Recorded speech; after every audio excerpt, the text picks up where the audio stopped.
Welcome to Manager Tools. My direct disagrees with me privately. Part 2. Here we go. This cast answers these questions. What if my direct disagrees with me on something? What if my direct won't do something because she disagrees? Well, if you want answers to these questions and more, keep listening.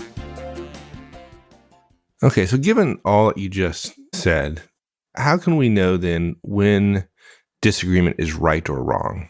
There's some guidelines you can give us? Okay, so good question. Disagreement being the conceptual, the idea kind, right? Yeah. And the key phrase I think you use is when, right? So at what point can we use as a general rule? This answer is not universal, but in the vast majority, 70, 80, 90% of the cases, and as we like to say, manager tools for 90% of managers, 90% of the time, there are two simple rules. Before a decision has been made, disagreement publicly, energetically, and respectfully is absolutely encouraged as long as you're willing to acknowledge other viewpoints. That was something I wasn't very good at when I was 25. Yeah, that makes sense though. Yeah, that's right. Right. Before the decision. Yeah. Before the decision. After a decision, though, and a decision, remember, is a choice plus a plan of action to implement it.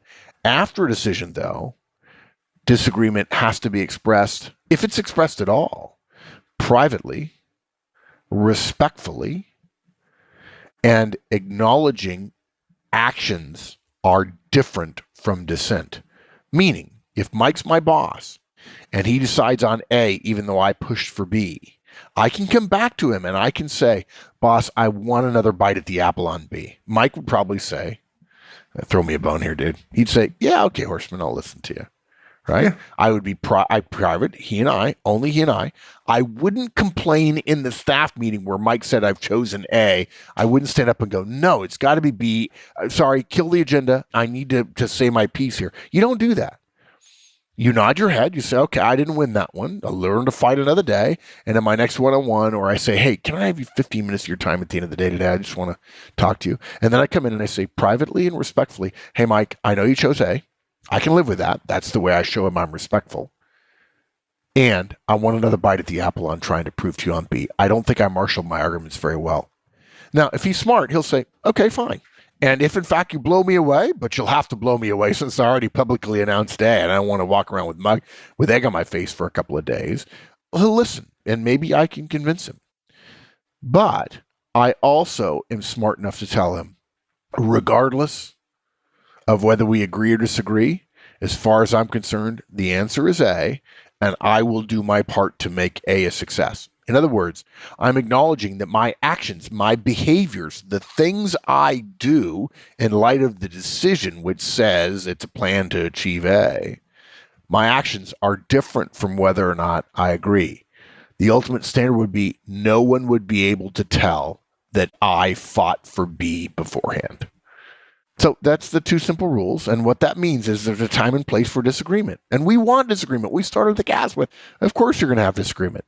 Before decisions, open season, as long as we're respectful of each other and we're fair dealing in how we talk about it.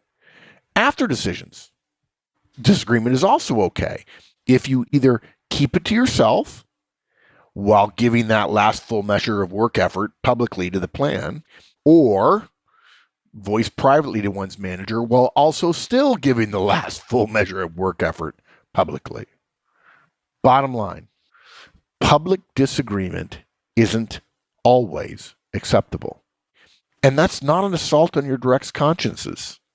Now, we're not recommending here that you pillory somebody, that you're disrespectful or rude to a direct who attempts to argue something after the decision's already been made.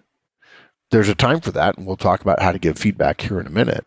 But when your direct does it, if they do it publicly, they're wrong. By the way, this is why a lot of the times managers, executives, leaders have a meeting to get input and don't make the decision during the meeting, because that way the decision can be separate from the discussion where everybody's making their case on A, B, C, D, E. And maybe they send it out in an email, or they announce it at the start of the next meeting, and the next meeting is a 55-step plan to implement Plan A, And the guy who was going to talk about plan B and really make his case doesn't have his 55-step plan worked out. And so it's a fait accompli at that point. Okay. You've spoken several times or mentioned several times separating concepts from behaviors. Could we come back to that and explain that a little more, what you mean by that? This is the mistake I made for the last year about hearing the word resistance and not understanding it. The key of this whole thing is to separate ideas like agreement, disagreement, loyalty, creativity, openness. Those are all ideas. They're not behaviors. From behaviors. And behaviors are, what do we know? The words we say, how we say them, our facial expressions, our body language, and probably the big one, work product. Work product is the quality of your work against whatever standard we apply, the quantity of your work, whether there's a standard or not. We could have a relative standard, the accuracy of your work, the timeliness of your work. Sometimes goes in with the quality, but sometimes doesn't. Documentation associated with your work, every email, PowerPoint, spreadsheet, Word document, and potentially safety for those of you who work in physical environments. Okay? Concepts are ideas. Behaviors are actions that we take. Concepts are thoughts we have in our minds. Behaviors are things we do. In fact, when you say to yourself, oh, I know what he's thinking, that's never true. You just really believe your guess because their thoughts, that person you're saying you know what they're thinking, the only reason you think you know that is because their thoughts have been expressed through behaviors.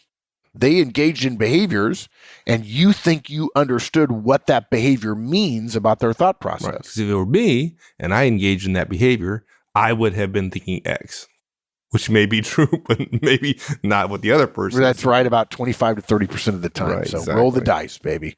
Yeah. And what's interesting about this is you know how you learn about what people's thoughts are through their behaviors. That's why we often tell people, don't try to guess at why people do what they do.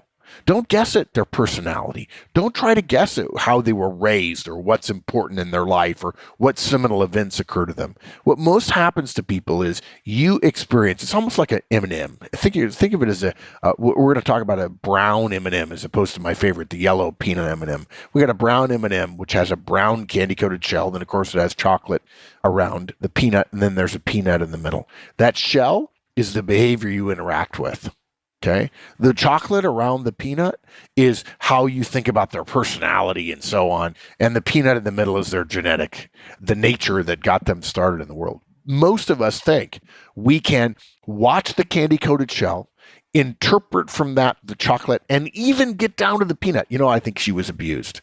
You know what? I think he probably had a very dominant mother or a very dominant father. Oh, I think he went through some significant emotional crisis when he was 12. Let me tell you, even psychiatrists, psychologists, therapists don't get that stuff very right very often, in my experience. And don't get me wrong, guys, I'm not a therapist hater. I've talked to a therapist. I love the therapist I talked to. Made a big difference in my life.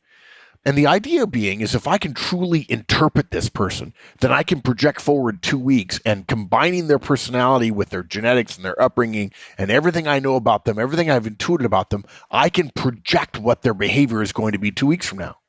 Well, that's stupid because you're really bad. We're all really bad at doing that because of what Mike said. If I see somebody behaving a certain way, I assume they behave that way because they feel the way I do when I do that thing, which is just ludicrous. Start thinking about that from a personality or from a behavioral psychological perspective and you realize how crazy it is. Anyway, no, what you're going to interact with 2 weeks from now is their behavior again. And most people tend to be pretty much the same in terms of behavior. I bet you couldn't find 2 podcasts that I've ever done in the last 12 years that are more than 15% apart in terms of my demeanor, my style, my speed, all that kind of stuff. And you might think, well, what does that say about Mark? Well, you don't have to worry about what it says about Mark. You know I'm going to do that again next week. Right. It'd be pretty easy to predict how you're going to behave next week, right? Yeah. By the way, folks, that's Mike giving me a hard time. That wasn't clear? Yeah. Let me make it clear. So I've rambled on and I apologize, folks. You cannot sense your direct disagreement. You cannot. You can only intuit that from their behavior.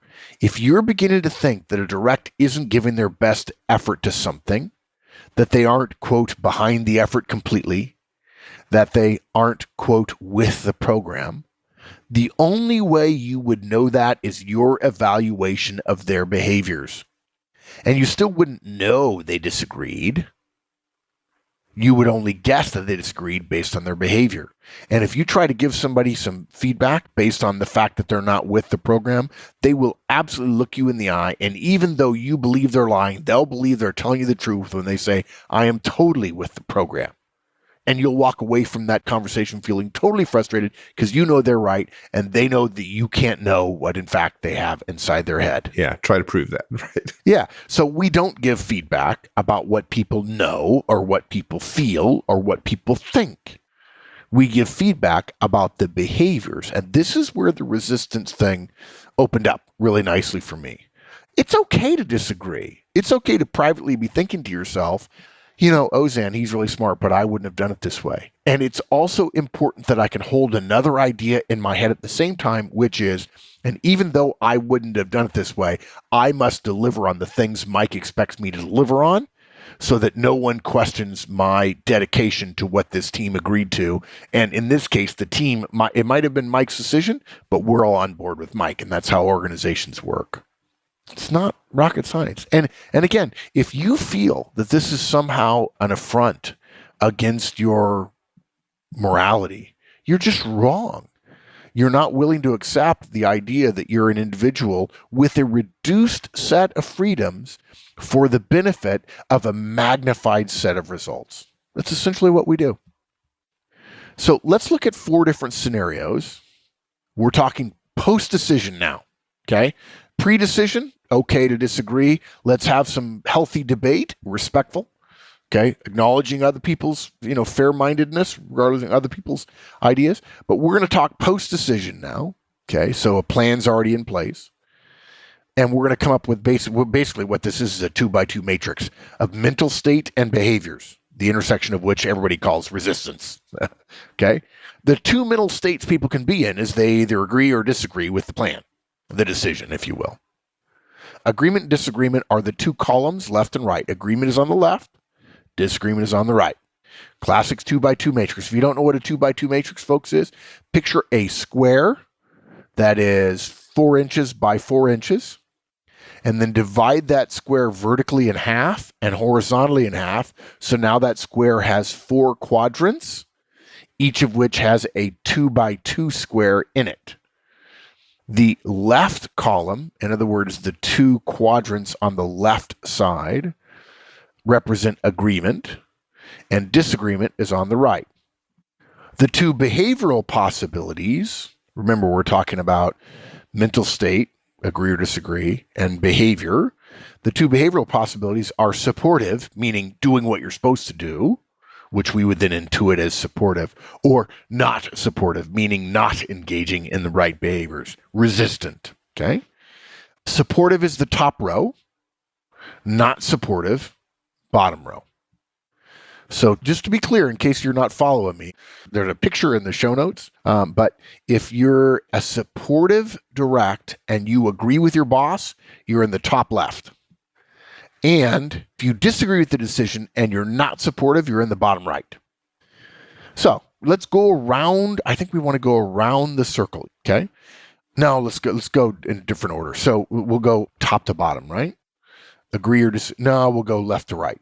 Top left quadrant. We're going to number the quadrants 1, 2, 3, 4. 1 is top left, 2 is top right, 3 is bottom left, 4 is bottom right. I wish you guys could see me moving my hand around in front of my face here.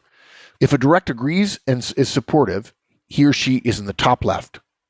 Quadrant 1, top left quadrant, the best kind of directs. They're going to produce their best work. If a direct disagrees, that's the right column. So that's essentially the either 2 or 4, but stays in the top row of supportive behavior. So in other words, they're quadrant 2, top right.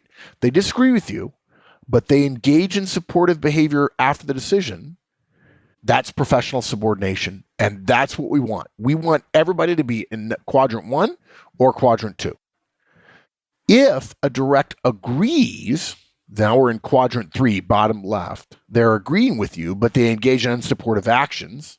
You could argue, well, how likely is that really to happen? If it does, the fact is they agree, but they're not doing what you want to do. You're going to give them feedback about their behavior because agreement doesn't matter in that case. They're not doing what we want them to do. And now we talk about quadrant 4, which is the resistant direct. A direct disagrees and is unsupportive with behaviors. Actually, I call this quadrant 4 resistant.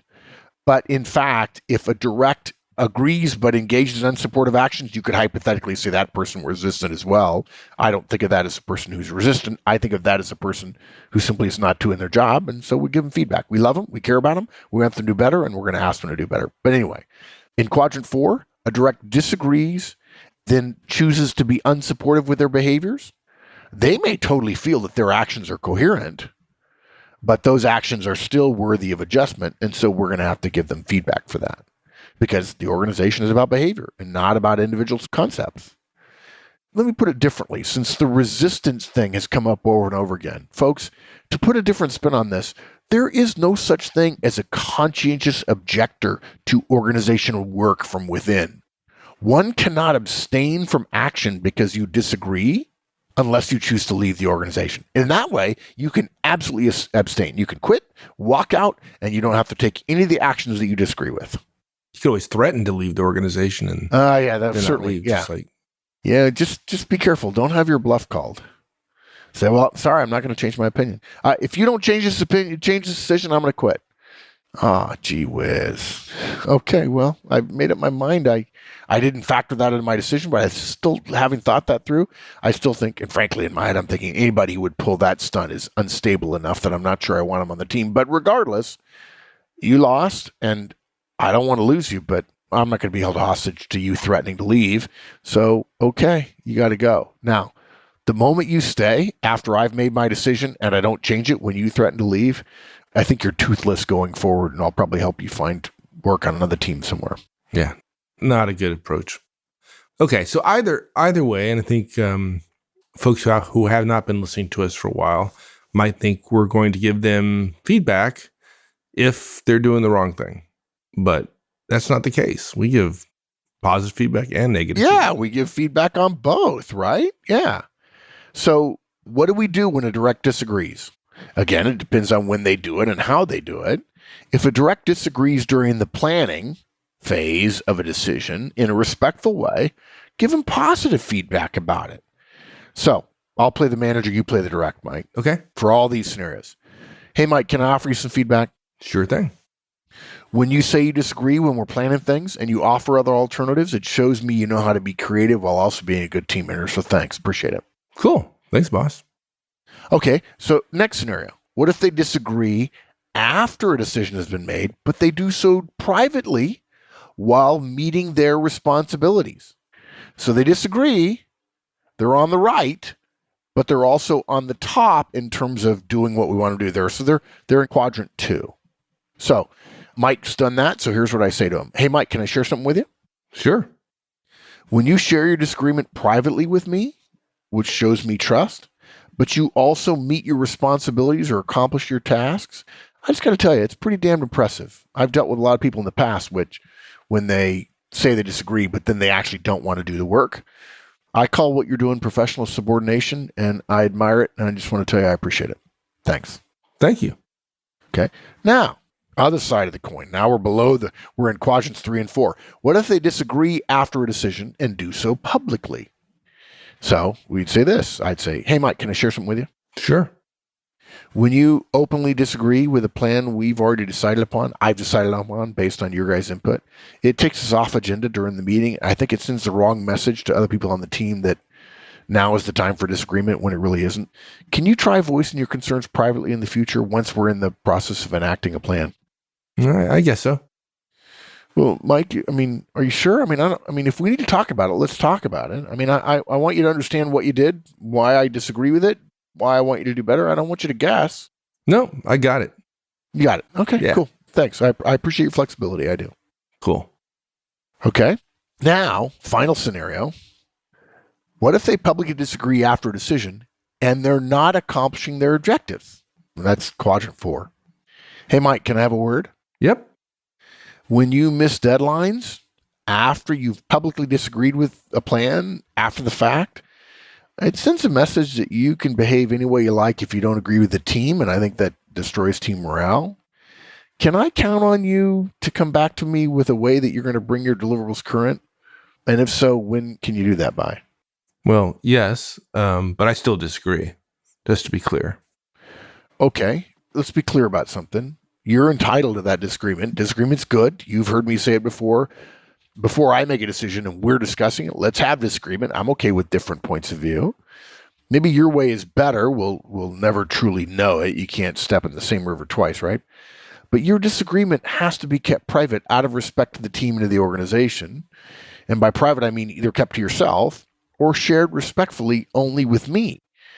But your behavior, your part of the plan, your deliverables, your tasks, your accomplishments still has to be perfect.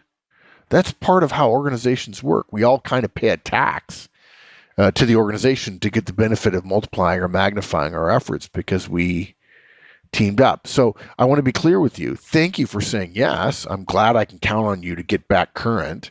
That's what I count on. And it's okay to disagree, but disagree mentally, emotionally, intellectually. But expressing disagreement is actually a behavior. And as a general rule, I want less of that once we make public decisions. Got it. Okay, good. Basically, what we're doing here, folks, is teaching our directs the difference between thoughts, which is sort of resistance and sort of not, or disagreement, and actions.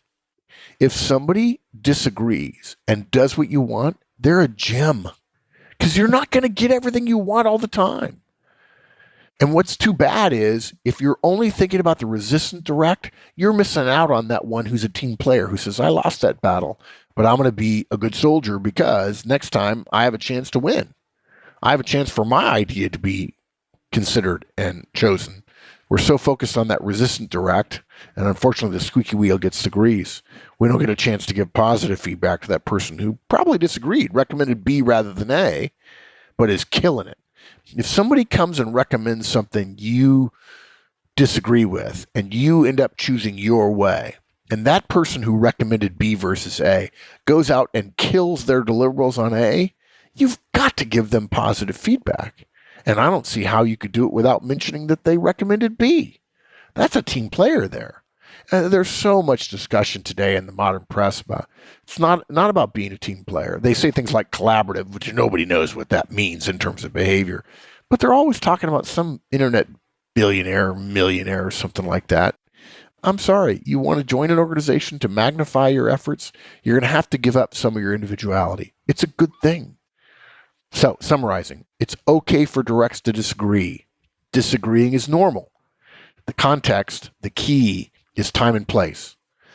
You can disagree before decisions are made. You can do so publicly. You can only do it in private thereafter, and you cannot resist, quote unquote, by slow walking your behavioral deliverables simply because you disagreed. Resistance is inappropriate and unprofessional, and you can give feedback to people who aren't meeting their deliverables, as well as people who are publicly disagreeing in a way that takes away from getting things done in the organization. All right. Thanks, my friend. Anytime, partner. It was a fun one. All right, man. We'll see you next week. Thanks, everyone. That's it for this week, and we'll see you next week. So long.